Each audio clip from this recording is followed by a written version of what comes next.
Welcome to episode 195 of Auto Off Topic. Welcome back, Brad. And we've got Ethan Tufts and Paul. I should have checked your last name. McCarty? No. It's so close to the Beetle, but it's not the Beetle. Yeah, I But didn't want to say McCarthy. yeah, but that's Paul, it. It's McCarthy.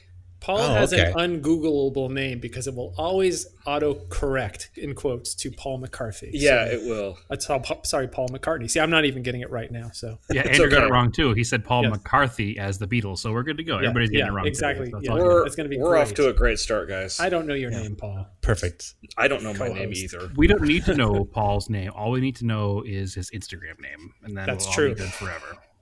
That is Paul's finest hour. Finest Right. hour. Which is clearly not this hour. No, won't it's be. not. true. Not any hour this year. No, I don't think I've had a fine hour ever, actually. Wow. Maybe So I'm Ethan for and the Paul upstart. are from the Hello Road podcast. And Yep. we know them. We were on the podcast. I don't know. I forget which episode it was, but it was recently. I think this spring we did it, right? Yeah. I don't remember exactly what episode it was, but it was a fun time, and it's glad to be back with you guys. So I'm looking Yes, forward we're to having all the- of the fun topics. We're having the crossover episode. So this is the Hello Off Topic Yes. podcast. Auto road. like it. Yeah. Hello, off topic. That sounds very like bad translated Japanese thing. Hello, off topic. good. Sounds good to me. It's good Yeah, I enough. Yeah, it does. I like it. We were talking about rebranding of some other things in our life, and we were talking about some of the garages or the shops in Japan that are like garage happy or things like that, and that just kind of reminds me of that a little bit. There's there's seriously weird names with some of the stuff over there, like crew bar garage that has 3 O's, not 2 but 3 O's. It's like, Yeah, the used parts place. okay, yeah, the Oh, used yeah, parts place, Uber. exactly. Yeah. Crew bar. You got to really emphasize. You're gonna hold that O for a little bit. Crew bar. Crew You know, bar. I don't think I noticed that I had 3 O's. No, No. I noticed it probably like 3 weeks ago. So don't feel too bad. So Well, yeah, that's like Spoon Sports. Like, what a strange name. Yeah, that is very strange. careful. You know, No, It's your cool. favorite. It's iconic. it's Paul's favorite. Yeah, I mean, it's named after the turn at Suzuka, which is named after a spoon because it looks like a spoon. I Yeah, mean, I did not know that. yeah, that's actually. that's what it's named after. Huh. The founder of Spoon Sports, from what I gather, that's his favorite turn at Suzuka Circuit, and so he just named his company after Spoon. And I think something to do with like, there's the translation of the word spoon in Japanese is close to the word for crane, and his name is Ishishima, and it's kind of like the word crane, so it all kind of makes sense. Please Oh, that don't quote. explains the Please crane don't. logo. Please don't quote me on all this, but that's just my uber dorkness fandom of the company that has me knowing silly things like that. So No, that's fine. I didn't know those things. I learned that tonight. there Well, we you go. do currently drive a Honda, so it makes sense that you would have some Honda knowledge. So, Yeah. do. well, that's pretty good. Yep. I I did used not to know have- that either. I think when you said it, I kind of have some basic memory of it happening, of knowing it in the past, Uh-huh. but it wasn't something that I retained for some reason. So Yeah. yeah, that's good to learn, and Yeah. I will no longer make fun of Spoon Sports for being a weird name. Now it makes sense. It is such a silly name, but yeah, but that's the whole kind of half-assed told by Paul backstory that it's named after the turn at Suzuka Circuit. So I used to have the Spoon Sports little brake cylinder and clutch cylinder. Like, they look like wristbands. I used to have them on my Civic. yes, People would make fun of me for 'em. I'm like, no, so if you're a fluid Yeah. spill, they hold yeah, them. yeah. I totally got him too. It was one of the coolest $20 I ever spent on Yeah, a right? wristband. It's so dumb. It's so dumb, but you got to do it when you're a fanboy. You just have to. So I had a Password JDM knockoff Jay's Racing intake on the SI. It sounded Uh-huh. so good when you hit VTEC. when It Pop was like, VTEC. yeah, it was very, very quiet, and then that changeover it just got super loud. Yeah. It's really cool. And you said yo, Yes, I did. as you do. turn as one does. your hat somewhat sideways. Pop Yep. that VTEC. Awesome. And then And I I've remember never- watching. What's that? I've never owned a Honda newer than a 1978, so I don't have any Spoon stories. Other than I have some die casts that have the Spoon livery on them. Speaking of diecast, we're going to just go right into this. I have become a little obsessed with buying these little things. Brad, thank Sorry. you. Yeah, it's I should be buying race car parts, but instead I'm buying little tiny 1/64th scale cars. So, Yep. yeah, my wife's very happy about it because I'm starting to put them on the shelf, all displayed up, and it's going well. Thank you, Brad. You're welcome. I'm glad I could find a good use for your money that was not destructive in any way, shape, or form. Exactly. So what brand are they? Tarmac Works is Oh, you've bitten it off good then. Tarmac A Works. man of taste. The Tarmac Works ones are very nice. I got some of I'm going to say this wrong, but I'll spell it out. INNO. I know. I think it's Eno 64. I've gotten a couple of those. I'm just buying like all the little Honda Fit race cars that came out over the years, and I mean it seems fairly accessible at first because it's like that's only $23, but then 5 or 6 of them in, and you're like, oh, I've just spent a lot of money on toy cars that are just going to sit here and collect dust. So The good news is they come in all these little plastic display cubes. They never actually collect any dust, so they're fine. I want to take them. I take them out of there though because like they look better out of the case. I don't know. One of them came with like a little number plate next to it, so it was pretty cool. But yeah. Besides just like little Spoon race cars, there's so many other like I'm sure Ethan can find a Chevy Nova twin cam made by one of these companies, and I don't know. That's a little tough. If you can find one of those for me, that would be awesome. I found a Daihatsu one, so I'm pretty Okay. sure somebody out there has made the Chevy Nova twin cam in a diecast form. The Daihatsu was probably the one that put you down this path, I think, right? It was, yeah. Yeah, That was sorry. That was the first one's. Actually, the first one wasn't free. I had to spend money on it, but it was like one of those situations. Yeah. eBay, damn you! The story is don't listen to me. No, I mean your house will be decorated very nicely, toned by different die cast models in different corners of your house. It'll be great. See, my problem is that one of the main distributors for those particular brands, Tarmac and Inno and Tomica, lives right here in Phoenix. Oh, And we affectionately refer to him as my drug dealer yeah. because we will literally meet in a parking lot and he will sell me things. Oh, So I don't have to pay shipping on them and I get them nice. a little bit cheaper. But I do feel a little strange meeting in a McDonald's parking lot and handing over cash for things out of somebody's trunk. Under a dim Without- light at 9:00 at night. Yes, So you don't- without so you're fear not of in the going to sun. jail. There you go. But yeah, it's bad because the easy accessibility of it is the problem. And he's learned my taste. So he will call me and say, "Hey, I have I have X, the Y, good and stuff." Z," and I'll be like, "All right, I'll be right there." So He's a smart businessman. he's a very smart businessman. So we'll actually we're gonna have him on the podcast. I think I was talking to him about it last time, so he can advertise his wares to everybody. So Cool. actually, you all may be surprised who he is. He's actually automotive journalist as well. That's Ooh. somewhat known. So. Ooh. Interesting. So, yeah, if anybody is interested, I'll push him real quick here on the podcast to make him sell more things, so he does more things. He basically exclusively sells on Instagram, and he goes under the name The Toy Pimp. The Yes. toy pimp. So accurate. That Yes. is very accurate. Yes, he's very good at pimping his toys out on me, so I have lots and lots and lots of them. But anyway, we're way off topic before we even started anything other than saying that your guys' names are Paul and Ethan, so Hi. here we are. Yeah. Hey, we're having a fun time. Yes. So some quick bit of news that's pretty important, car news, is unfortunately Alex Zanardi is in a coma from an accident he had while competing in a hand cycling event. Mm-hmm.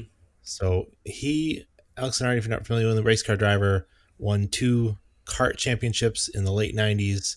And then in 1999, I remember this accident at the time. Obviously you're driving an open wheel race car. Your legs are very much out in that danger zone. and from the accident, he ended up losing his legs. Mm-hmm. And I actually have a biography of his that I haven't read yet, because my old employer was the publisher, Bentley Publishers. So it's My Sweetest Victory. And I know it's a very, very good book. I just haven't had a chance to read it. But it talks all about coming back from that. And he's become like a Paralympic champion. And he even he came back for the Rolex 24 Hours in 2019, driving a modified BMW, Mm-hmm. which was pretty cool. Yeah, it was modified with hand controls, which is Yeah. amazing for a race car. Yeah. Which, an interesting fact about that, I remember reading they had to provide him with extra cooling because you don't realize that your legs make up a large surface area of your body, and that helps you cool you when you're hot. So obviously he's missing that part of his body, so they had to add extra cooling to his race suit to help keep his core cool. Yeah, kind of wild, right? That's pretty something wild. I never would have thought about that, but I Yeah. mean, it makes sense. There's just that much less liquid Surface space. area. Yeah, and liquid space inside of you. That's a crazy thing to think about. So I guess what happened, they were in like some sort of downhill section. He pulled out to pass. He was racing in Italy. Apparently the road wasn't closed in the opposite direction, and the truck tried to avoid him, but he collided with a truck. Oh, jeez. And was responsive going into the ambulance, but is currently in a medically induced coma because they had to do major brain surgery. So hopefully the guy is okay. I mean, that's certainly... That seems just, if you look at the odds of that, obviously right? this guy is doing some things that are dangerous, but you don't often hear of something like this happening to a guy in two completely different sports, Yeah, it's a whole lightning strikes twice kind of thing. Yeah, definitely. Yeah. It's just crazy that this happened, and like, all that he's been through and everything. And you look at somebody like, as soon as this accident happened, I thought of Nicky Hayden, who he won MotoGP championship in 2006, one of the only Americans to do so in a very long time. And then what was a couple years ago, I guess 2017, he got he was not in a race or anything. I think he was just riding his road bike in Italy. Yeah. And he got nailed over there, and that was it for him. And the guy was, I think he was just a few days older than me, and it was just absolutely insane that, like, it's like you go from one end of the spectrum where you're doing something very dangerous. I mean, you're racing a race car, or in Nicky Hayden's case, a motorcycle, which I think is probably a lot more dangerous and tempting, fate and everything like that. And then you retire, or it's the off season, or whatever the case may be, and then just some crazy accident like that just changes everything in a blink of an eye. Nicky Hayden, I think, was actually on a bicycle, not even a motorcycle, when he got hit. Yeah, by bicycle. That's what I meant. That's what I meant to say. It's just crazy. Well, yeah, there's a lot of crossover because the cardiovascular exercise that you need. A lot of race car drivers ride road bikes, and I don't think people really think about it. Road biking is actually very, very dangerous. It's super dangerous because people just simply don't pay attention in their cars or care about people on bicycles. So that's a whole nother subject for a whole nother time, because I've been doing some road biking because Naomi is huge into it and does a lot of miles every week. And having gone out there myself and done some miles, it's the people you encounter that are in cars that are just angry at you for you being on a bicycle is a staggering amount. And we've had cars swerve to us and things thrown at you, and it's a staggering. People forget that there's people on these bicycles. Like they're not just an object in the road. There's a human being on the top of the bicycle, and people just look at them as a nuisance. And yeah, sure, there are probably some road bicyclists who annoy car drivers and probably get pleasure out of doing it, but it's not all of us. And it's super scary, and I get in big arguments. I don't like to argue on Facebook, but when people start talking about bicycles on Facebook, I get in some pretty heated discussions with some people, because as a general rule, most bicyclists are not out to cause problems, and the amount of time that we're going to spend in your way on a bicycle is less than a second. So just take the time to go around versus getting angry and it's yelling. Also, and also I think there's just this automatic notion that roads are for cars, and that's not true. They're not just for cars. So I think that's the thing. It's like when people get in their car and they drive around, they think it was created just for them, but that's not the case.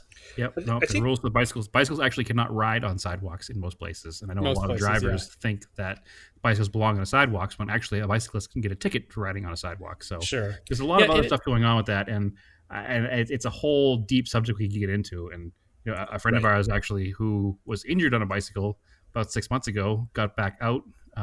He's an older gentleman. He's in his mid 80s actually, and got hit by a car yesterday.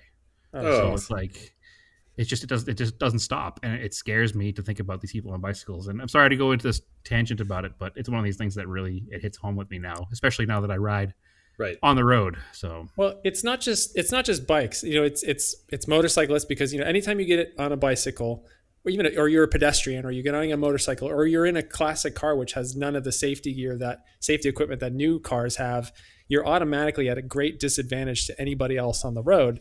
And it's sort of compounded with the fact that cars are becoming more and more automated.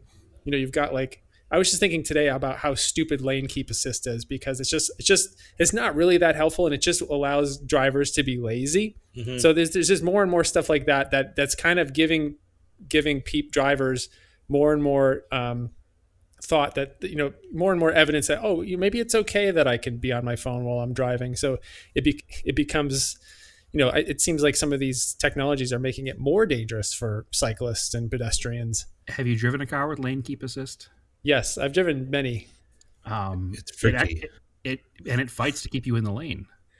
Yes. Which in the situation where you're trying to go around somebody or an emergency situation, it's actually, I think, a significant hindrance, and I don't appreciate the fact that it exists. There's some cars that do it, like our Prius. We have a 2016 Prius. It's sort of one of the earlier systems. It's pretty bad. It mainly just beeps at you and kind of slowly, kind of just gently nudges you.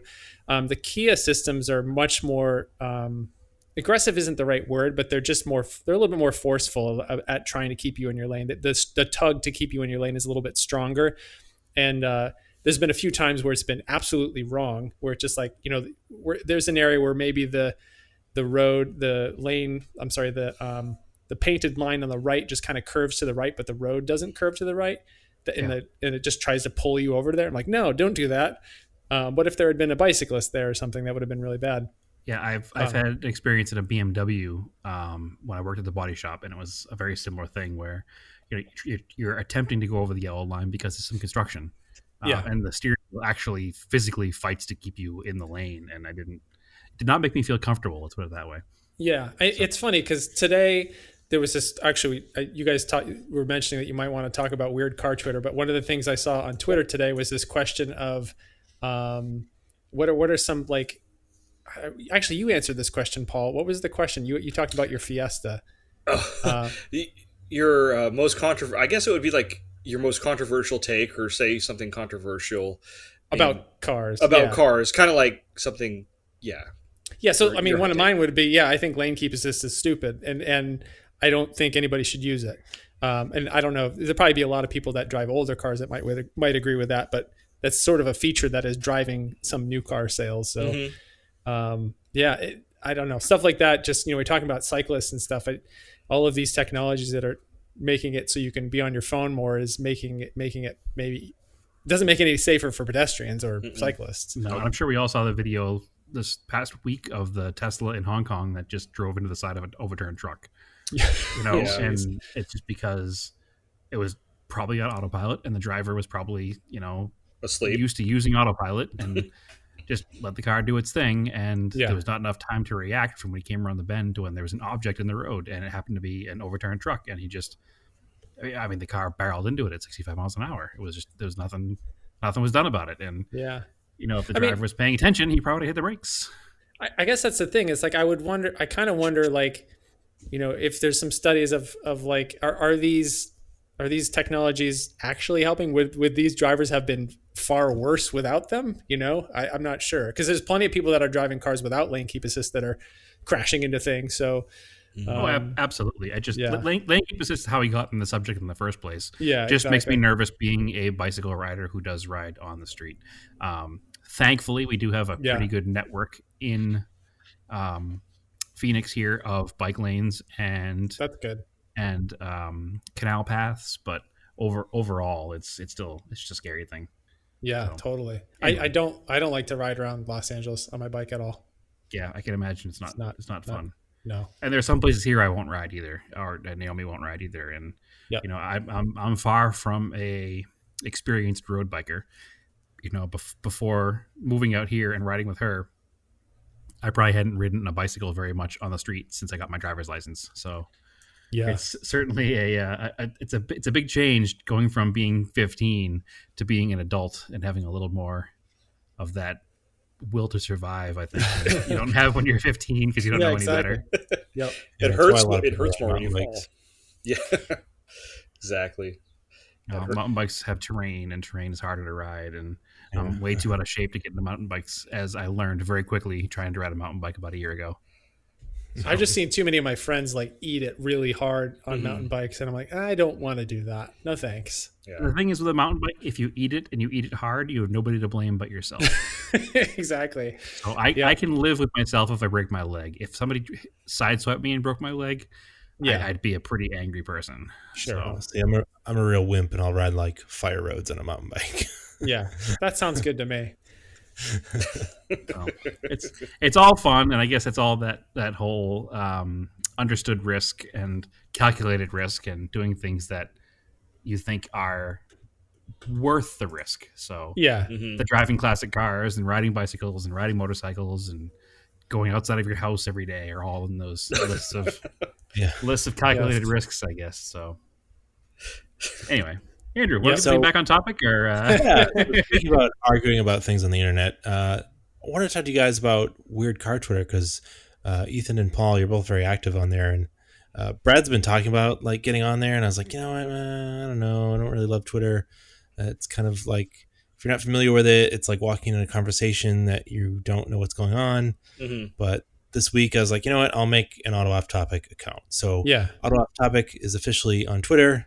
That's cool. We both have access to it, so maybe we'll start playing on there a little bit. But tell me about this weird car Twitter part of Twitter, I guess.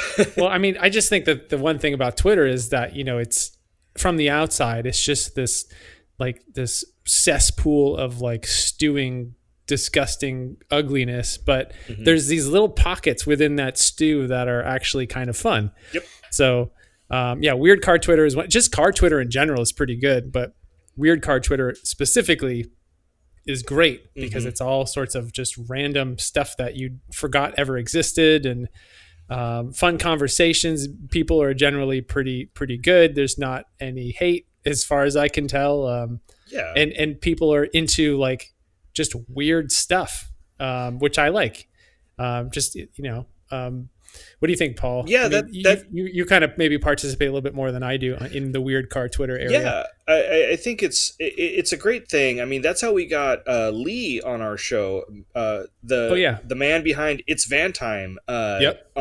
He was on the Hello Road podcast, earliest spring too, right around the time that you guys were on the show, and that's. I kind of see that as like almost the genesis of this weird car Twitter, because it was like him posting all these vans and this van stuff, and people are like, yeah, you know what, vans are pretty cool, and then it turned into this whole other thing, and now it's like hashtag weird car Twitter, which is interesting, but it's still cool. And like Ethan said, like that part of Twitter is like totally clean. Like there's, people don't really argue. It's just like, yeah, let's post up a picture of this Pontiac Firefly. Well, and it's like, okay, everybody has their take, everybody wants to, have their kind of, Mhm. their little, their opinions to be heard, but it's not, I don't think you have anybody shitting on them. Right, exactly. It's not like, oh yeah, that's terrible. Why are you posting a picture of that Pontiac Firefly? That doesn't belong. No, there's none of that. Yeah. It's more of like, oh, that's so cool. I wish we got those in America. You Canadians got them. That kind of thing. If somebody posted up a Pontiac Firefly, which I'm sure is coming soon. well, now it has to. Now Yes. it has to. Yep. I'm going to have to do it and be like, look, Pontiac Firefly, go. And they'll go from there. But but car Twitter's very fun. It's like Instagram and which, I love Instagram. It's tons of fun, but it's like that, but just cut down to the basic thing, like post a picture or say something real quick. You've only got 140 words now. It used to be 70. I think it's more than that. Is it I now? think it's 280. Is it 280 now? See, Yeah, I'm still I think living so. like I'm still living in that 140 word world. Yeah, you're still playing by the original rules. That's fine. I am. You're but, a purist. You're a Twitter purist. That's cool. Twitter purist, exactly. And that's part of the fun of it is like you got to think of something. I always think whenever I post or something, it's like, okay, I want to try to write something that like and I'm not out to like fish for likes or anything. I don't really give two craps on. You're a real thirsty dude. I just want to like put something fun up there. It's like, okay, like the thing with the Fiesta ST the other day, because give me any opportunity to shit on that car and I will take it because I hated it. And so that was that. Not necessarily weird car Twitter, but just car Twitter in general. So, but it's fun. I'm glad you guys are on it now, so you guys can participate. I'm sure there's lots of Mitsubishi my stuff. My introduction to weird car Twitter wasn't even on Twitter because I haven't been on Twitter. I met a bunch of people in person who know each other through weird car Twitter. And that kind of brought me into the fold of it without actually being part of it. And I don't want to say that I'm like a counterculture kind of expert or anything, but I've always appreciated a counterculture. I've always appreciated people that kind of go against the norm. That's probably why Andrew and I are big Mitsubishi people, because we're not into like being the normal person. And what it seemed to me when I met these people was that they didn't give two shits about any opinion about anything.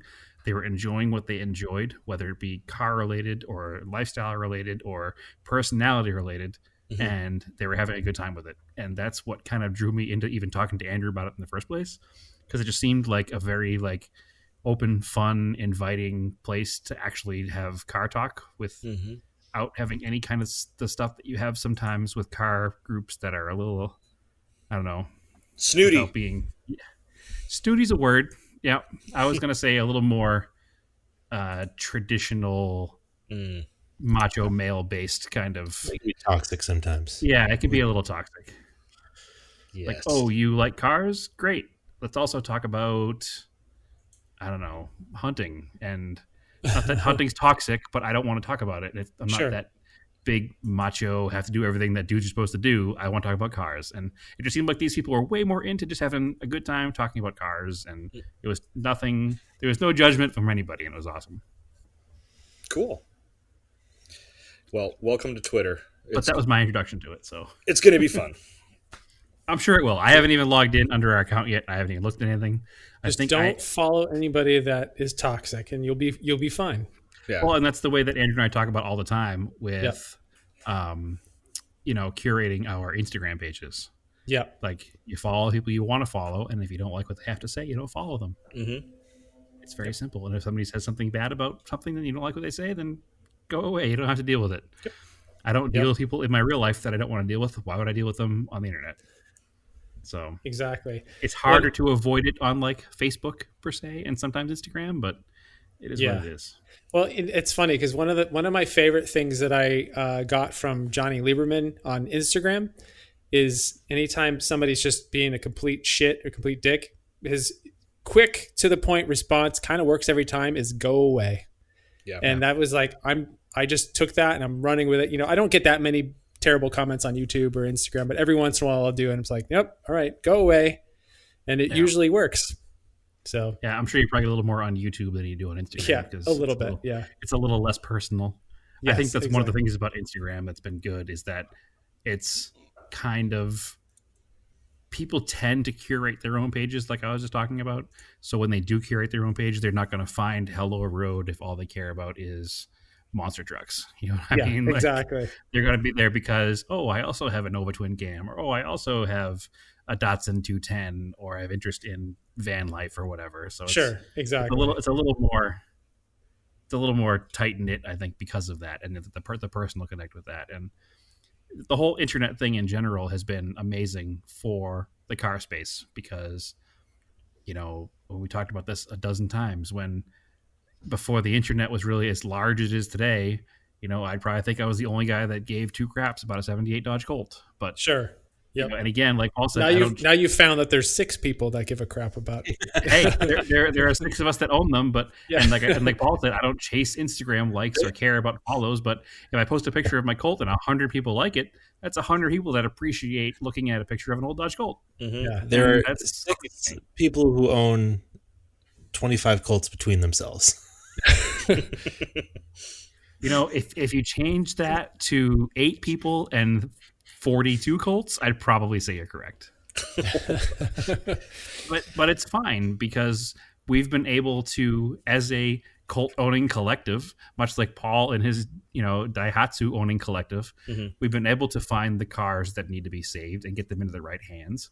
And these are cars that may have wound up as circle track, Saturday night junkyard derby cars. Who knows? So it's pretty cool. And I'm gonna move on now, but the internet is good and bad, and we're just talking about the good stuff. Well, that is kind of the thing that's great about it is, same thing with me. I had looked for a Nova twin cam for like 20 years. I spent forever trying to find one. And then as soon as I found one, all of a sudden, all these other people came out of the woodwork. Well, all these other people, like 4 other people came out of the woodwork that had them, and it's probably, those are the only 5 that are still around probably. I see one from time to time, and I think of you every time I see one. So yeah, it's still out there. They're right here in the great Southwest. Yes, exactly. They must all be out there. The only one I've ever seen is Ethan's. But yeah, I've only ever seen 2 in my life. And I actually, the guy that I bought my Geo Prism GSI from, which is also a very similar Numi car, he bought one too. And then I found another guy in Utah on YouTube that had one. So I think maybe I only know of 3 other people that have Nova twin cams. There's an older gentleman here in town who has a white Nova twin cam and a white Swift GTI. Well, if it was white, it would have had to have been repainted because they only came in black. The twin cam did? Yeah. Oh, maybe it's the later one, the Geo GSI. Oh yeah, the Prism GSI. That's very possible because I know it says twin cam on the side and it's that body shape. So sweet. Oh. Yeah, but he's got both of those. They're both in the same driveway, so I see them all the time. Swift. Nice. If you ever get a picture, if you ever drive by and you get a picture of that white one, I'd love to see. I would love to try to figure out what it is. Yeah, for sure. Sweet. Yeah, I know it has the later composite style headlights, so that probably makes it a Geo, right? That would be a Geo, yeah, for sure. Well, it's the same car. It's got a little red twin cam emblem on the side, and it is what it is. And it's cool. red stripe. A little thin red pinstripe, yeah. Yes. Oh. But it's parked next to a white Swift GTI, which is also neat. Yes. Those are pretty rad. Those are very rad. So I'm trying to casually run into this guy somewhere and talk to him, but I'll be total creeper. Hasn't happened yet. We'll see what happens. All right. So I have a couple other questions. I guess this first one would be more for Ethan, but the second one can be for the 3 of you.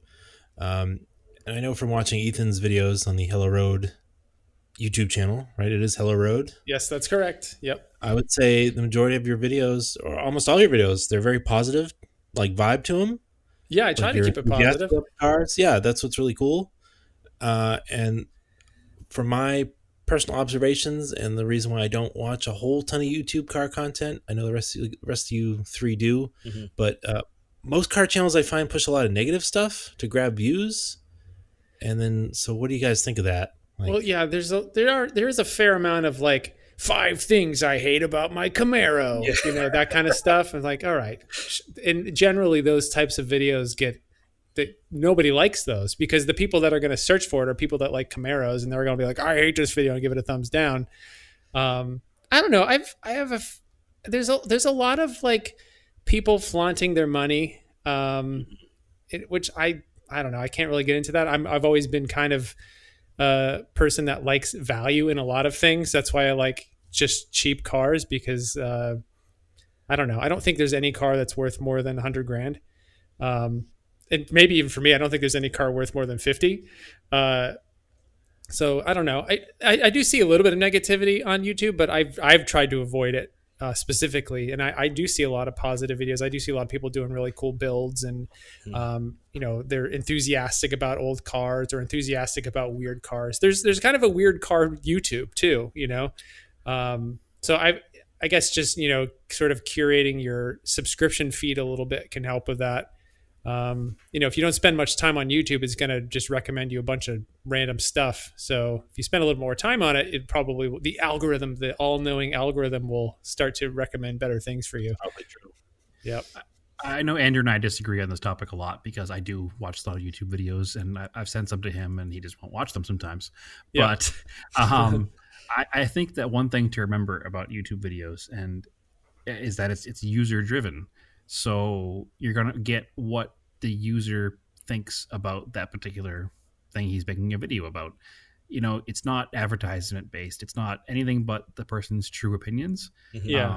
And there's so many good channels out there doing good things with positive reviews of things if they deserve it, obviously, or just positive things about the historical thoughts of cars and the history of vehicles and doing cool projects. And there's so much good content out there. I think back to my teenage and younger years watching car television. And there really wasn't much. Yeah. Just Saturday morning, what was it? Power Nation on Country Music Channel or TNN, whatever was first. And it was one show about a guy building pickup trucks, one show about a guy... Trucks. I believe it was called Trucks. I believe it was the very difficult to think of title, Trucks. Yeah. I remember watching that show because there was nothing else on. Yeah, and it was a muscle car show, and there was that show, and then there was a general mechanic show, but they were always working on a mid-60s GM car. There was never anything outside of that world because that's what corporate America thought everybody wanted to see. And I think the good thing about YouTube is that it's brought in all of these new people that, like, Ethan made a video about a Nova Twin Cam or a Pontiac Grand Prix from the 90s or a Datsun 210, which is my favorite of your videos, by the way, just because of the car and the location. But it's just neat that we can do whatever we want. And if you don't like what you see on YouTube, go ahead and make some of your own because there's no cost to it other than having a video camera. And anybody with a cell phone now has a decent enough video camera to make a YouTube video. Definitely. So I'm not saying the best videos are filmed on cell phones, but I've certainly watched some that were probably filmed on cell phones and been satisfied. So I think that YouTube is a great place to get good car content. And I don't, I can argue this with you all day long, Andrew. I don't understand your aversion to it, but that's your own personal preference. So I'm not going to hold it against you, but I think you're missing a lot of good things by not watching it. Yeah, there is a lot of good stuff. I mean, that's the thing. There is some crap you got to wade through, but if you can just find a few of those channels that are cool, there's this one guy. I think his channel is called Aging Wheels. He does just a bunch of weird cars that you just didn't even remember ever existed. Like one of the videos I saw recently was for the Zagato. Is it the Zele? I can't remember, but it's just this little tiny electric car that looks like a box on wheels. And then there's I don't know, there's a lot of people doing really good, interesting reviews of new cars. The Straight Pipes is pretty good. There's another guy. What was the other guys from Canada? Why am I blanking on their the name of their channel? Throttle House. They're pretty good too. But yeah, there's just a lot of fun stuff. There's a lot of stuff that I can't deal with. Like I can't get down with Donut Media stuff. Like I appreciate what they're doing, but I can't do it. I can't do it. Like I think their videos are funny and creative and stuff, but I don't get a lot of enjoyment out of them. They've come a long way. Drives me nuts. They when they first started, things were pretty rough with them, I think, with like some of the factual things, but they've gotten a little bit better. I think it's a little fun to watch. I mean, some of the stuff is ridiculous, but I mean, they put out good content and it's entertaining. And to me, I'd rather watch something like that than watch, whatever's on network TV. I mean, and definitely. I'm not watching racing on Speed Vision or Speed Channel or anything, which doesn't even exist anymore, I think. Yeah. But I think it's fun. I think I'm a little bit older than the donut demographic. I think that's the main thing. I'm older than you. I think I've grown out. It's just a little too memey for me. It is. But it's. I totally get it. It's good at. They do a really good job of what they're trying to do. They do. I will regret probably saying this, but I strongly disagree with that. I don't like them at all, but that's okay. Okay. maybe I shouldn't say that in a public forum here, but I don't like that It's at all. fine. The thing is, you don't have to. They're a very specific. They're going for a very, very specific thing. They're skewing super young. They're trying to be very like, whoa, look at this car. It's a Toyota truck. It's crazy. You know. That's what I hate about YouTube. Yeah. Yeah. It's the clickbait BuzzFeed article of video. Well, here's the thing too. Like, I do think it's funny that they put the same picture. What's the guy's name that does for Donut? What's his name? There's a few of them. James is the main guy. Pumphrey. James yeah, it's basically a picture of him like with his mouth open on the thumbnail for every video, which works for them. They obviously get a lot of clicks that way. Yeah. Their last video they posted 9 hours ago has almost 300,000 views, so they're doing something right. Mm-hmm. Crazy. Yeah, Without getting too specific, watch the last episode of the Dinner with Racers on Amazon Prime. Okay. It will explain a lot about where Donut's views come from. Ah, interesting. All right. Well, I've never. I won't say anything else. And they don't specifically tell you they're talking about donut, but they're eating donuts. They're actually eating donuts while they're saying they're not going to tell you who they're talking about. So that's funny.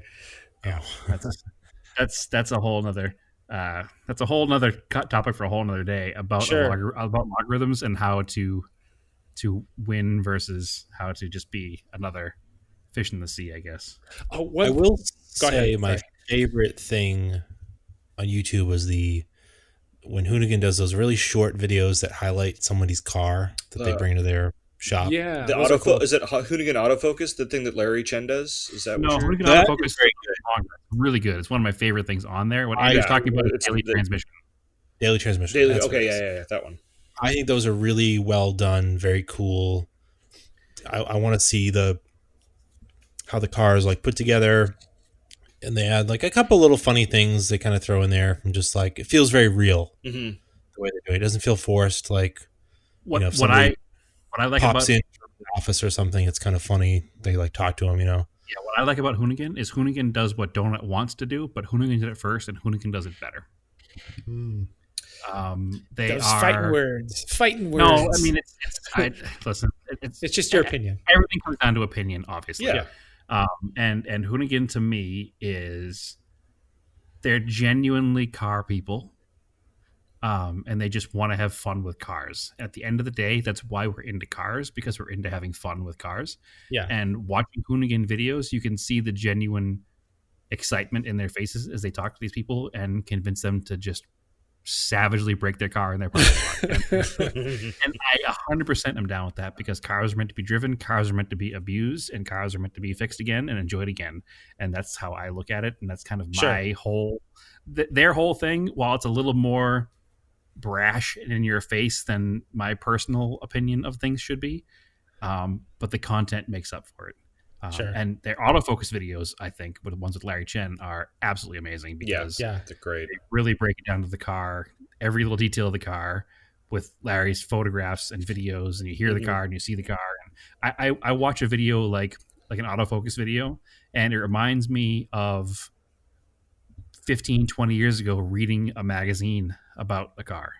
It's a video version of a magazine, because he's talking to the owner, he's interviewing the owner, explaining all the things that have been done to the car, why the car is special. It's a video version of a magazine article, and I think that's why I appreciate the way it's done. And the Petrolicious videos is the same way. Oh, some people say that maybe they may be a little stuffed shirt and a little, pretentious at times, but at the end of the day, it's like reading an article in Octane magazine. Yeah, you're going to be reading about a car that's above your probably financial your financial levels, but it's nice to learn about that car, and it's nice to see the owner's perspective of the car. But unlike a magazine, you also get to hear this car, and 50% of the enjoyment of a car is the sound and feel of a car. So it's just I appreciate those kinds of videos significantly more than somebody yelling at me for 5 minutes about the history of the Pajero evolution and getting facts wrong during the whole time. You get a little bit more in-depth detail, first-hand knowledge. Yeah, that's kind of cool. And that's I think what I look for in a YouTube video is somebody who's treating it almost like a magazine article, but with video. which Yep. Ethan is actually how a lot of your videos are, which is why I do like them. Yeah. Sweet, thank you. So this isn't a Yeah. pile of compliments on Ethan's Sure. session. It's just Well, that's I'll the take kind it. of video that I like. I'll take And it. sure, there are some build shows that I also enjoy, but it has to be a quality produced show. I don't want to see garbage. Another one that comes to my mind. time. Yeah, another one that comes to mind is every once in a while they do a really kind of in-depth video on a owner's cars, Gears and Gasoline. I'm not sure if you follow them. Oh yeah. Yeah, I've so seen a couple. they've got some pretty good ones. I've seen a couple good ones from them. Yep. And the other thing that I was just thinking about is you kind of stepping back to like the shows that we used to watch. I'm so glad that Motor Week puts their retro reviews out on occasion. I watch every single one of those. Those are great. And it's showing my age a little bit too for some of these. I'm like, oh yeah, I saw that when it was first broadcast. Yeah, most of them because they came out in the mid '80s. So yeah.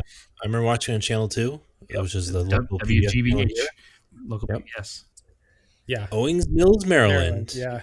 And it's definitely at some point I have to make it a priority goal to have John Davis on the Hello Road podcast. So and we got to make it happen. I've never heard him on any podcast, so that would be a get. Yeah, I would love to do that. We'll see. He's of the age bracket where he doesn't know what a podcast is, more than likely. I think he actually has a podcast. I think there's a Motor Week podcast. I tell him it's a radio show. Yeah, exactly. They're like, you're on the radio. Andrew and I have a guy we know who's like a mutual friend with our fathers, and every time we see him, his first question is, "So guys, what's going on with the pod?" The pod. Yeah. He's probably 70-something years old, and he just doesn't understand. You got to tell him he's trying. it's like car talk. Yeah. We're like car talk without the 20 years of episodes. Exactly.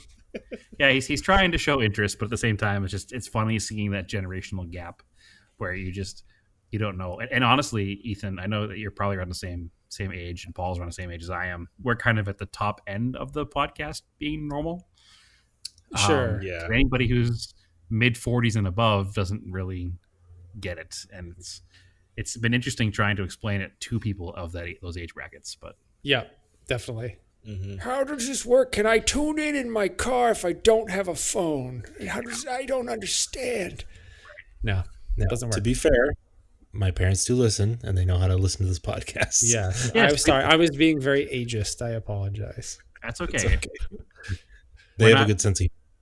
We're not that old. My father listens as well, and I'll make fun of him for being old, but that's how it works. My dad, and he's older than me. Older. Can't do anything about that, Dad. Sorry. Yep. And he's going to listen now, and he's going to come back, and he's going to comment on that. I'm going to say, Dad, People's voices just start to sound like this when they get old. There's nothing you can do about it. It just happens. I will say my father is not that old. Okay. So there's a comment for you, Dad. Actually, he's been on the podcast as well as Andrew's dad, so they do get it. But okay. they're not the typical person I'm talking about either. I'm talking about going to a car show, a traditional car show, like a cruise-in kind of car show, and the older gentleman with his sock hop 57 Chevy, and trying to describe to him what you're doing is kind of it's a long haul sometimes. Yes. That's the best way to describe it. A long haul. Yes, a long haul. It certainly can be. Yeah, so speaking of old guys that scream at you, I guess the real thing I was thinking about on YouTube is old Scotty Kilmer. Oh. And speaking of like just negative videos all the time. Here's why Kia vehicles are terrible. Their air conditioning doesn't work. This is my last video ever. And I know. 5 days later. Exactly. This is why you don't buy this. The last video I saw from him was he basically had this like 15-year-old Kia, and he was talking to you about how you should never buy a Kia because his Kia had like 3 problems. So, and I don't know, he's got a lot of people that dig him, and he gets views on that. I don't understand it. I don't understand it. But or people hate watch him. He gets a lot of likes. I mean, if you look at the like to dislike ratio, it seems not terrible. So. These are ironic. Ironic liking a video. Ironic likes. But you can't get credit for that, though. Nobody knows you're doing it. I don't know. I can't sit through one of his videos. Yeah. And he's very grating. That's all there is to it. Hey, I'm an opinionated man, so I That's fine. understand. You can have your opinion. I don't watch any of his videos really, but I No, what I'm saying is he yeah. spews his opinions as facts, and I'm sitting here doing the same thing, so I shouldn't be Yeah, complaining. there you go. Yeah, But it's not my bag. sure. But I do Yeah. watch a lot of YouTube. Now, do you have any specific YouTubes that you watch other than your own? Everybody obviously should subscribe and watch the Hello Road YouTube channel. But other than the ones you've kind of casually mentioned, do you have some absolute favorites? Or I mean, for new car reviews, I like the Straight Pipes. I like Throttle House. I also, if you're really going to dive deep into like the nerdy details on just boring regular old cars, Alex on Autos is good. Let's see. If you're into like auction cars, East Coast Classics is kind of cool. It's really cool for that. What else? Let's see. I mean, sorry, go ahead. no, what about like vintage stuff, like not new Vintage car reviews? stuff. New Stuff cars. that our audience would listen to, because our audience Yeah. doesn't really care about new cars. Yeah, new cars, boring. I mean, really, for a lot of that stuff, I'm really kind of into Motor Week just because it gives you the. It's not like looking through the lens of nostalgia. I think that's the problem with like a lot of people looking back at some of this stuff now. You're not looking at it through like just the very like, okay, here's the car. Let's look at it as a car. Now we're looking back at these vehicles because we miss them, or our mom used to have one when we were a kid, or that was a car that I used to drive in high school, or my girlfriend used to have this car. So you're automatically like adding this like patina, you're adding this like rose-colored glasses that you're looking at all this stuff through, which is fine. That's totally cool. But I do like to look at, how did this car actually compare like just as a car back in the day? It is kind of interesting to look at that and see how people, like, for instance, I'm doing a video about some old cars that are kind of forgotten. And one of the ones I'm going to talk about is the Renault Fuego. And this is a car that if you look back at Motor Week, they kind of liked it a lot. John Davis liked this car. He definitely called out some of its weaknesses. It didn't handle very well and had pretty shitty brakes. You don't really need in a sports car. What's that? Two things you don't look for in a sports car. Yeah, exactly. And it was, ultimately Renault maybe didn't have the best reliability out of like any car.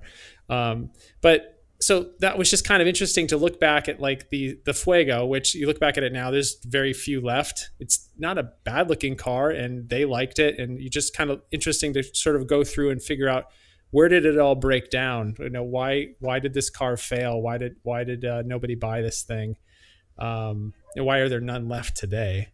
So it's kind of interesting to go back and really look back at the original takes on a lot of the stuff. A lot of times I'll try to, if I'm researching a car for a video, I'll go through and try to find the original newspaper articles to see what they were talking about back in the day, rather than some kid who wasn't alive back then trying to talk about this car. So, it's funny. You bring that up, and I was actually watching one of the Motor Trend retro reviews the other day, and it was like a 4-car comparison shootout in 1981 or 82.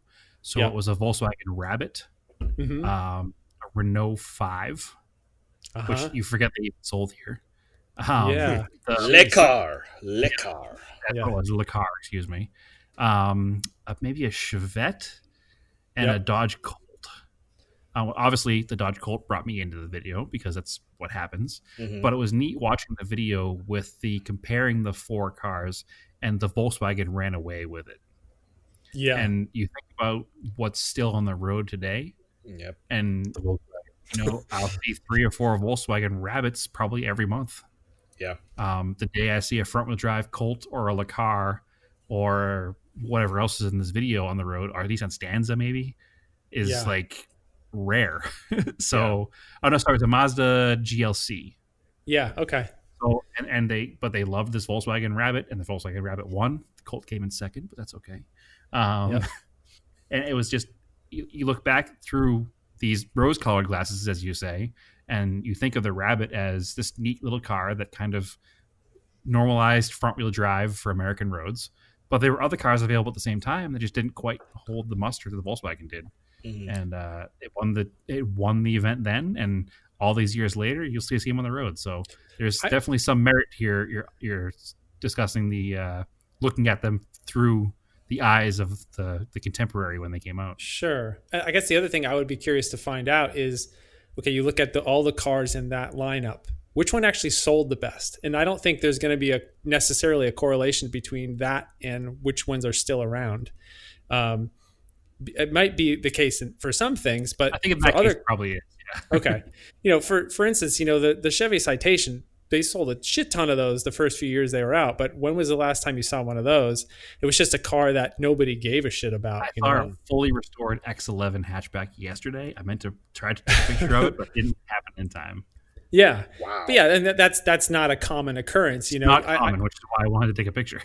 Sure, exactly. But there's definitely something to be said for, okay, well, yeah, maybe some of these cars sold really well, but nobody really, they didn't have a certain something that made people want to keep them. There was no charm. Yeah, or there wasn't, for instance, like I was thinking about the Isuzu Via Cross. That's kind of a little bit more of a newer old car. That was a car that was specifically a limited run vehicle. They knew they were only going to make a certain number of them. That's a car that when somebody bought that, they knew it was a limited run vehicle. So there's probably fewer of those that have hit the junkyards just because the owners kind of knew what they were getting into and they knew that there was something special. Yep. Versus a Mazda GLC, that's just a disposable utilitarian appliance. So there was no reason to keep it. Yeah, even in Isuzu's own lineup, if you go 1997, I think they may have been 97 Via Cross versus 97 Rodeo, you'll probably find a half a dozen Via Crosses within 100 miles of your location and maybe one Rodeo. Yeah. So that goes to show that same thing. They probably sold 6 times as many Rodeos as they did Via Crosses. So you're probably right with that for sure.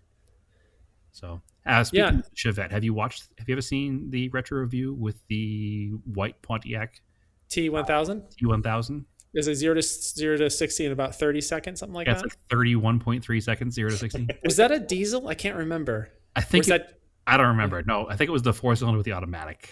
Okay, 0 to 60 in 30 seconds. It is insane how far economy cars, econoboxes have come since then. I think that was a particularly terrible example. That was a particularly terrible one. I daily drove a 1980 Dodge Colt for a long time with an automatic, and it was not nearly that slow. It was probably twice as fast as that. Okay. It was 0 to 60 in like 15 or 16 seconds. Yeah.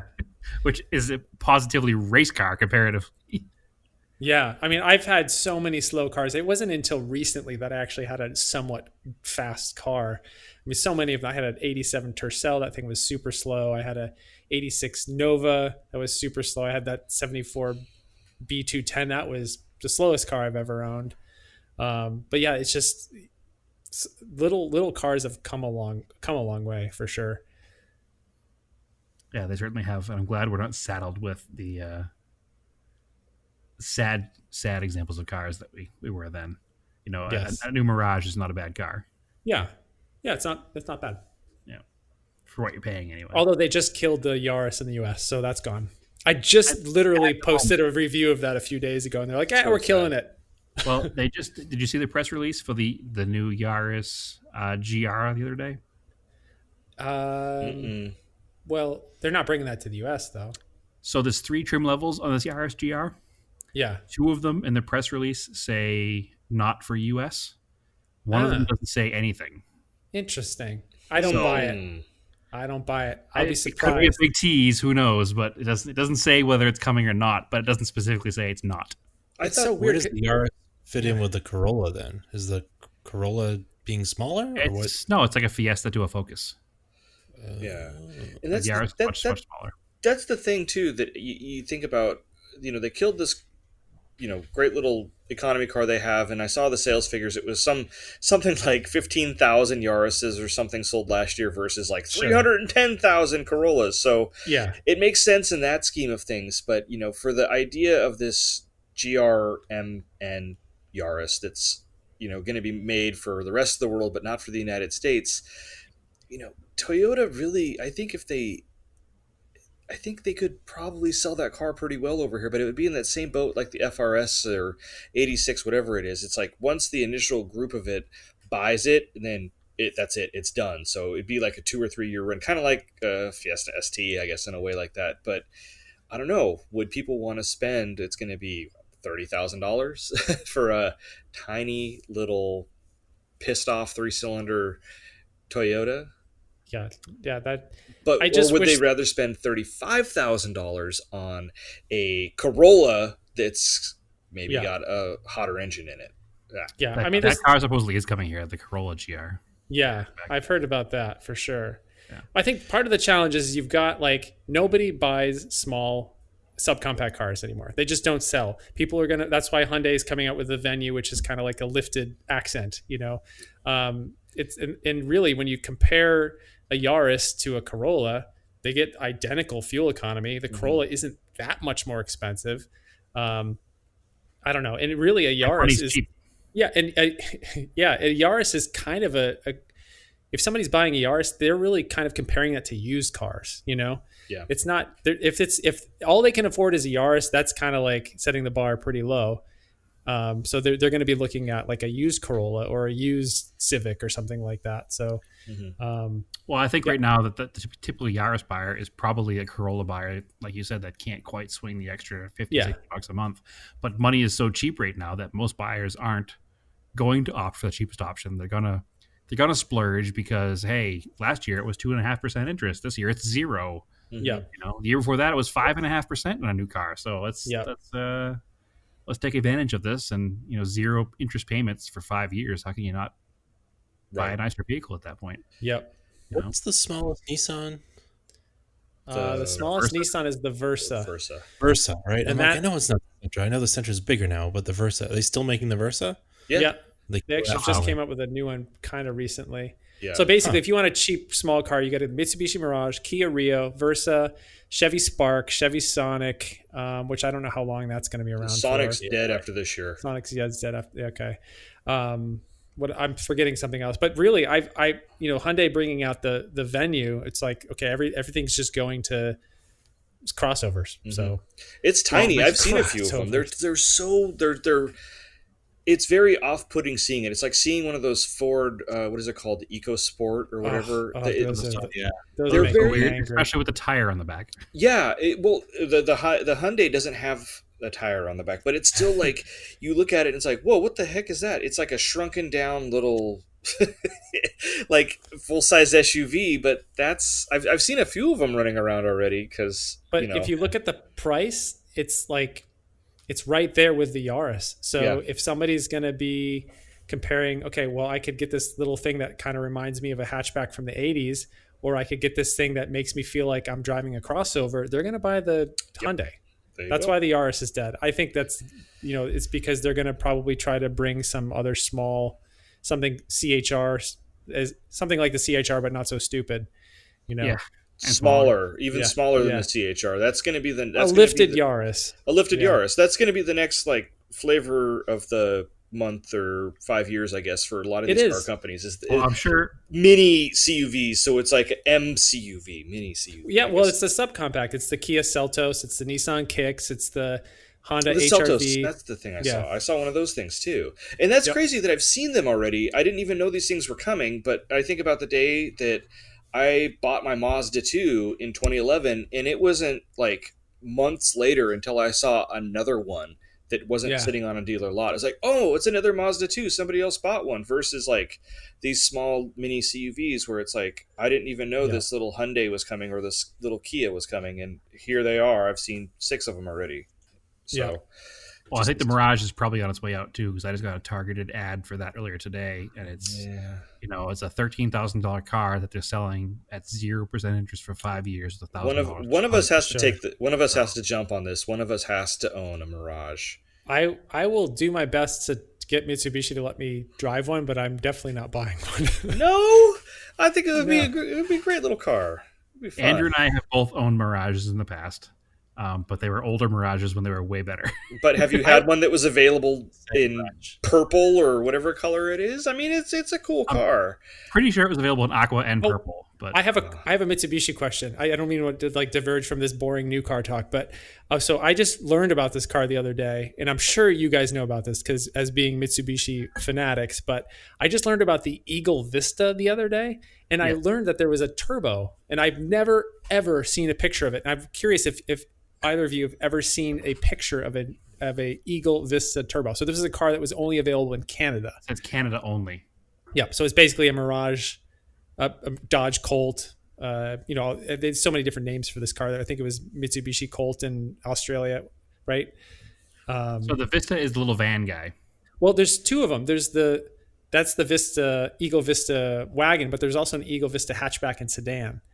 To my knowledge, that car never came with a turbo. I saw a picture of one on a forum, and that's the only place I've ever seen it. So these cars, they were sold in other markets, not as Eagles with turbos. But I don't think that they ever sold an Eagle Vista Turbo. I could be wrong. This is the only time I've ever seen a photo of this come up. So, and maybe it's not an Eagle Vista. Maybe it happens just to be a Dodge Colt that was badged. Not actually. Well, it's got a. So I found this on the 4G61T.org forum. Getting really specific here. Okay, and I'm sure you know. Before we get too far, is this an earlier car, like an 80s Colt? This is an 89. Okay, so yeah, so that would have been a Colt Premier. Colt Premier. And it would have been sold as an Eagle Vista in Canada, and that car would have had a turbo. I was thinking later than that. Okay. So in the States, the Colt was available in a few different trim levels, and the top trim level was like the luxury version, was called the Premier, and that had a turbo. There was an Eagle version of that in Canada called the Vista that had a turbo on it. I did forget about that car. I'm thinking about it. Canada got some weird stuff because they didn't have Mitsubishi dealers. Okay, yeah. So I actually just sent you a link to that on the chat. So if you have a chance, this is the only picture I've ever seen of this car, an Eagle Vista Turbo, and I'm sure there were a few. Obviously, the main difference is that it said Eagle on the grill instead of Colt or Mitsubishi. Yeah. But this is a sedan, and I can only assume that they probably had a few hatchbacks as well. So this is a car that I didn't know existed until a few days ago, and I was just curious if you've ever seen one. I've never seen one in person. Yeah. There's another weird car that was sold in Canada, which is like, Andrew and I both love the Galant VR4. Yes. They had a non-turbo 4G63 all-wheel drive version of that in Canada called the Eagle 2000 GTX. Eagle 2000 GTX. Yeah, so it was literally Mitsubishi Galant with no turbo. Wow. Which is a GSX here. It was a Galant GSX in the States, yeah. Well, I'm glad that I came on the podcast today because I learned something new today. That's awesome. Premier is very much in that, I call it Mitsubishi's French. Wait, it was a Dodge. Sorry, there's a Dodge version of this too? Sorry, I interrupted you. Go ahead. Yeah, Dodge Colt Premier as well. I call this the Mitsubishi, their sort of French period when their cars looked very Renault-ish. Yeah. Renault-ish. They had like the cut down rear quarter panels over the wheels. They'd have like two or single spoke like steering wheels. Like, oh yeah, there you go. Like they're kind of cool looking. Like the generation Galant before mine, basically it was the one that was parked next to mine at Radwood, Atlanta. Yep. Remember that, Ethan, the silver one? Yes. It's very French looking. It is. It is very French looking. Yeah. It definitely looks like a Renault. Yep, for sure. So I just looked this up real quick. There also was a Dodge 2000 GTX. I just saw a picture of that on curbsideclassic.com. But it's so weird. Never seen that before. I didn't know it was sold as a Dodge. I thought it was only an Eagle. That's nuts. I'm learning things too. I did not know that. This is the kind of stuff that I love. It's just like all of these little tiny decisions, these decisions that these companies made that, in the marketing boardrooms or whatever, thinking, okay, we got to market this Galant as a Dodge and an Eagle. And now today, 35 years later, whatever, nobody remembers this. And I would love to find that one person in that boardroom that made that decision to do this. The Dodge 2000 was also only sold in Canada. Okay. So, it's like Chrysler in the 80s. They're like, well, we could build our own cars, or we could just buy these other cars and slap badges on them. Sure, exactly. So that's another thing. I have a question about that too, because I'm very familiar that there was the Chrysler Conquest, but there was also the like the Dodge and Plymouth versions of that. So did they actually get their own special badges for like, the Dodge Colt versus the Plymouth Colt, or were they the exact same car, just Like, that's the thing I can't figure out, because some people refer to like the Colt as a Dodge Colt. Some people refer to it as the Plymouth Colt. But as far as I can tell, they're identical. Okay, you ready? Okay, I'm ready. I'm going to write this down. Pre 1985. Don't quote me exactly on the year. Dodge Colts were exclusive to America, and Plymouth Colts were exclusive to Canada. Interesting. Okay. After that, for some reason, they were sold here both as Plymouths and Dodges until 1995, when there were Plymouth Colts, Dodge Colts, Mitsubishi Mirages, or Eagle Summits. Summits. Yeah. It could be all four of those vehicles. And they were visually identical, except for, obviously, the badges on them were changed to whatever brand they were sold at. So there's no difference otherwise. There were a couple different option packages available on a Mirage that weren't available on a Colt. But other than that, no, it's all the same car.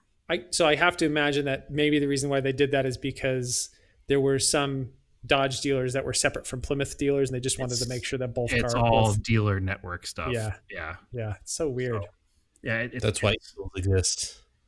Because Yeah. if you were a Jeep dealer, you could sell Eagle cars. Right. It's all very strange, right? The whole Mitsubishi Dodge marketing in the 70s and 80s kind of killed both companies' reputations, because there wasn't any kind of fluidity to it. It changed so much, and there were so many different cars available with the same names that it didn't really build any kind of brand loyalty. In 1983, you could buy a Dodge Colt that was a 1.4 or 1.6 liter front-wheel drive hatchback, or you could buy a Dodge Colt that was a mid-size 1.8 or 2.6 liter powered station wagon rear-wheel drive. Yeah.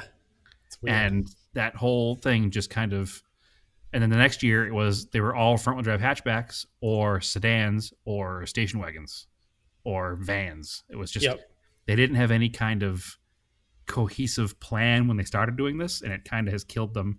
And I've talked about that before as well. It's the reason that a 73 Toyota Corolla is a $15,000-$20,000 car now, and the world's nicest 73 Colt is $6,000 car. Yep. Because they don't have that brand loyalty. It wasn't built into the way it was. And then the whole Canada thing confuses it even more, because there was a time where there was a Plymouth Cricket was sold here as well. Yeah. And in Canada, the Plymouth Cricket was sold as a Dodge Cricket because they had the Plymouth Colt, and they didn't want to have a Plymouth Colt and a Plymouth Cricket. And obviously the Cricket was a Hillman Avenger, which is not known as a stellar, reliable vehicle. But Canada has a weird history with importing cars that weren't sold here. As like Hyundai got its start in North America in Canada. Yeah. In 1984. Well, a few years before they sold, the Hyundai Excels here. And the car they sold there was a Hyundai Pony. Yep. Which, if you want to get real esoteric about where the Mitsubishi kind of line goes in here, that was a 1974 Mitsubishi Galant, basically. All the underpinnings were all mid-70s 2-liter Mitsubishi. I think even the floorboard might have been the same. There was a lot of shared parts. But then, like, the rear differential on the car was a Ford part. Huh. Because the first Hyundais that were ever built were Fords. They were just badge engineered. Yeah, they just basically, exactly. Ford. Yep. I don't want to say the wrong name of the car. It was a Ford that was never sold here, were the first Hyundais that were sold overseas. So they were just rebadged Fords. So they had this relationship with Mitsubishi where they were starting to get engines because Honda didn't have their own engines. So they needed an engine for their Excel. So they went to Mitsubishi, and Mitsubishi was like, all right, well, we also have all this leftover crap from the mid-70s. You want that too? And then we got, obviously, the Hyundai Excel here with the 4G61 maybe? Mm-hmm. No turbo. But then Mitsubishi was like, well, if we're going to sell you this engine, we want that car. And they sold it here as a Mitsubishi Precis.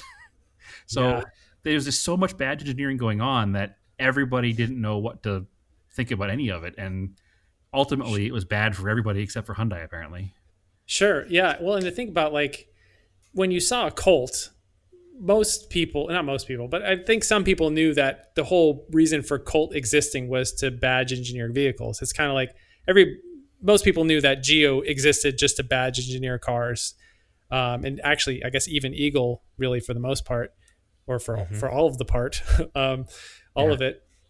So yeah, those brands just kind of, people just maybe knew that the whole purpose of it.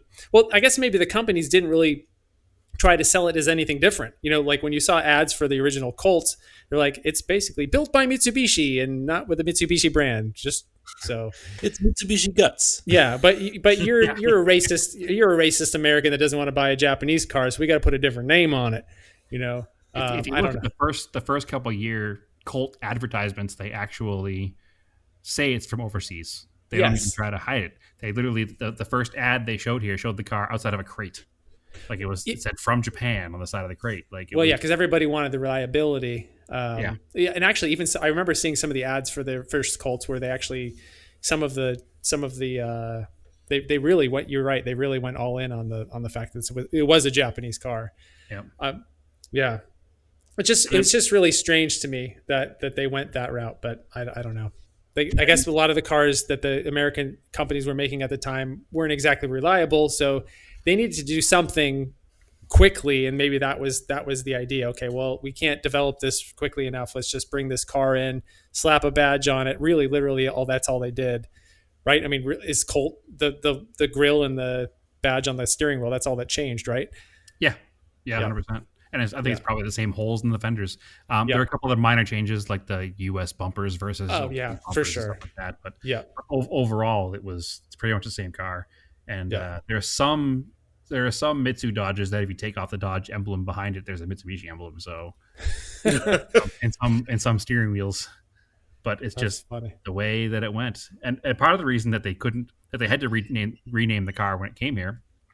Maybe not the first Colts, but the second gen specifically, was Dodge didn't want to sell a car here called a Lancer because they already had sold a car here called the Lancer in the 50s. They wanted something all new. And a horse name is the way to do it. Yeah, the horse name is strange because it doesn't compete directly with like a Mustang, but it's familiar. It's American. It's a horse. Yeah, I guess. And Mitsubishi's naming structure was always, celestial based. So, yeah, Starion. Yeah, well, all their stuff was. Their engines are everything has something to do with something in the stars. Yep. So that's where it came from. But anyway, there's a lot more to that story, which I've talked about a few times. And there's one particular episode where I really broke down the gears of Colts versus other things, and Gallants versus Lancers versus Galant Sigmas and Galant Lambadas and Sapporos, and it gets ugly real quick. But are you interested in a Plymouth Cricket by any chance? Because I saw one for sale. I know that's at the moment. Don't tell me about it. In the future, if it's still there, go ahead. But okay, I won't tell you. I won't tell you that it's on Copart right now. I'm not going to even bother. Okay. I have enough junk. Okay, enough junk. Get that truck running.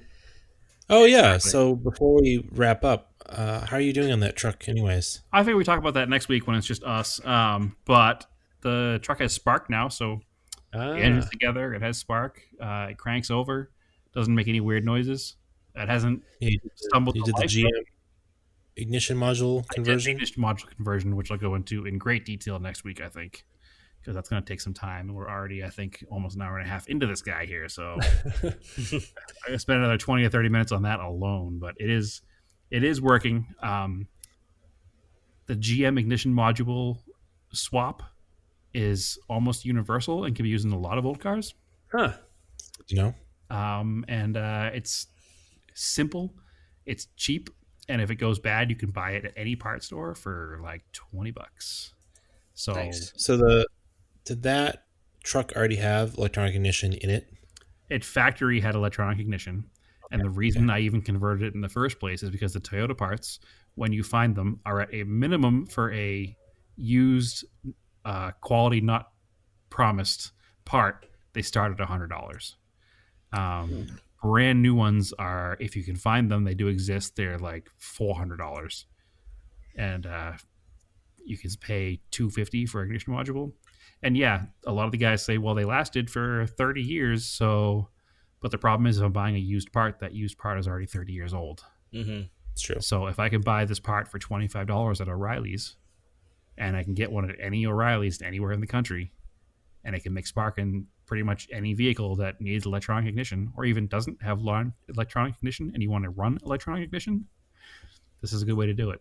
So, So a little dig at our mutual friend Bradley Brownell. You have made it further with that truck than he ever made it. well, to be fair to Bradley, he never touched it. Yeah. The truck just needed the right Brad. I think that's what it was. It's not like he tried and failed. He just got busy doing other things, and I think he parked it and never touched it. Yeah, Brad just saved it from getting crushed. Yeah. So yeah, he did the first step. The first important step. Custodian of it for then. I'm in a chat with Brad and some other people, and it was funny today because somebody posted a meme, that guy looking back at the other girl walking by meme, and it was the girl he's with is all his project cars, and the thing he's looking back at is random old forlorn vehicle in the weeds in the side of the road. And I put something like, "Yep, that's definitely me," and then Bradley agreed, and I was like, "Bradley, random vehicle on the side of the road. 4 years later, me. Why is this in my driveway?" So yeah. No dig on him at not getting very far with it because he just got busy with life and did other things. He has a pair of Porsches, which are obviously more important to work on than a 1978 Toyota pickup.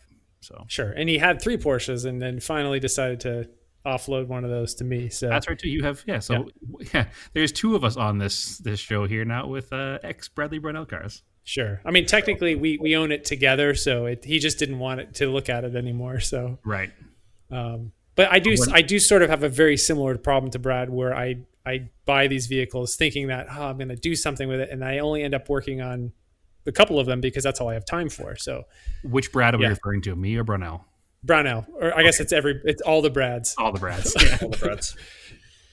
Yep. Anyway, so yeah, the truck now it's very close to running. That's good. I want to do a compression test on it before I go any further because I don't want to spend any more money if it needs a motor. So I'm going to do a compression test on it, and then if it needs a motor, if it doesn't need a motor, I'll probably wind up buying a carb for it because it's a 78, so it's a smog-laden vehicle. And making everything work properly. And the problem is the car was taken apart by somebody that none of us know, and not all the parts came with it. So in order to make it run properly, I would need to find one in a junkyard and take all the smog equipment off and put it on this vehicle, or I could spend $200 on a 32, 36 Weber conversion. And then not compression for a Weber on it and not worry about it. So I'm just going to check the compression before I spend that $200 and go from there. If it doesn't make good compression, the plans will change a little. I'll probably not get rid of the truck. I'll probably cosmetically go to the truck and just sit my money aside until I can buy a Beams motor for it. So, nice. Yeah, that's the plan because that's cheap. Exciting. But yeah, we'll go over that whole thing next week with the probably 30 or 40-minute discussion about the stupid electronic ignition. Cool. Stay tuned till next time. Yes. Yeah. Hit that like button. Yeah, mash that subscribe button. So super fun having you guys on. Yeah, thanks for inviting us. Thank you. It was cool having you on ours.